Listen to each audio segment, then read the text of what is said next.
नवीन उडान पुलाला सुरुवात झाली असून तो पूल आता वाहतुकीसाठी खुला केला आहे आणि ज्या ठिकाणी उभा आहे हे नारंगीचं जुनं फाटक आहे। हे असा फाटक पूर्णपणे बंद केलेला असला तरी आपण जर बघाल तर जे पादचारी आहेत यांना आपला जीव कुठेतरी धोक्यात घालून हे रेल्वे फाटक ओलांडताना दिसत आहे।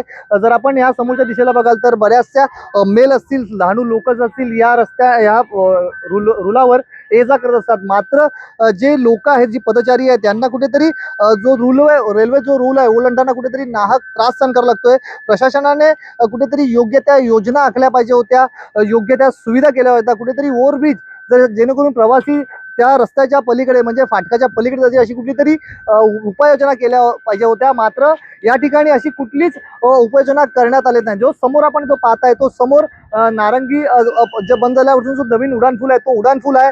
तो उडानपूल जर आपण पाहाल तर त्या उडानपूल चालू असल्यामुळे हे फाटक पूर्णपणे बंद करण्यात आलेलं आहे आणि कुठेतरी जे लोक आहेत त्या लोकांना येण्यासाठी जे काही आता अडथळे आहेत ते अडथळे निर्माण होतात। कुठेतरी ते स्वतःचा जीव धोक्यात घालून हा रेल्वे ओलांडताना दिसत आहे। कुठेतरी रेल्वे प्रशासनाच्या स्थानिक यांनी कुठेतरी योजना आखल्या पाहिजे होत्या, नियोजन केलं पाहिजे होतं जेणेकरून जी लोक आहेत ती सुरक्षित प्रवास करतील।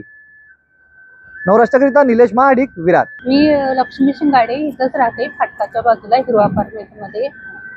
तर सर इकडे ना म्हणजे जाण्या येण्याचा मार्ग आहे हा, पण नारंगी गावातून आता गाव आहे म्हटल्यानंतर पब्लिक असणारच ना। तर इथं निदान मार्ग तरी पाहिजे ना जाण्या येण्यासाठी। माणूस काय आता ब्रिज झालाय म्हणून काय असं फिरून जाऊ शकत नाही ना, लांब आहे। त्यांच्या सोयीनुसार तुम्ही काहीतरी केलं पाहिजे सरकारने, हे असं चालत नाही ना। आता हे सगळं हे करून ठेवलंय। गाड्यांचं तर ठीक आहे, गाड्यांसाठी माणूस जाऊ शकतो, पण पायदळी माणसं जाणार कुठून? त्यांना जायला रस्ता पाहिजे ना। तुम्ही सरकारने काहीतरी केलं पाहिजे, इकडून ब्रिज करा किंवा भुयारी मार्ग करा, काहीतरी करा एक अर्ध। मग ह्याच्या वेळी मतं मागायला वगैरे व्यवस्थित येतात। मग आता मतं घेतात त्या लोकांचा विचार करा ना, तुम्ही विचार केलाच पाहिजे। हे तुमचं काम आहे। मत घेते वेळी कसं आम्हाला येत आहे ना मतं द्या म्हणून। मग आता तुमचं काम आहे की ह्या लोकांसाठी काहीतरी इथं केला पाहिजे उपाययोजना। मग सर आता इकडे एखाद्याचा जीव गेला तर तुम्ही जागे होणार का? काहीतरी करा सरकारहून पुढे येऊन। वैभव कांबळे। सर सांगा, तुम्ही कुठून आले आणि कुठे चालले? मी विरार वेस्टला राहतो आणि ईस्टला माझे वडील राहतात, तर त्यांना बघण्यासाठी मी नेहमी इकडे येत जात असतो।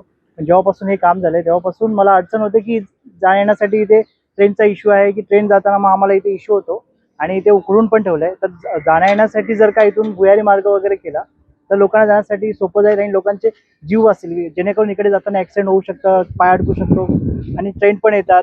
त्याच्यामुळे जर का भुयारी मार्ग किंवा जर का पायी रस्ता वरून केला तरी तर लोकांना जरा सोय होईल।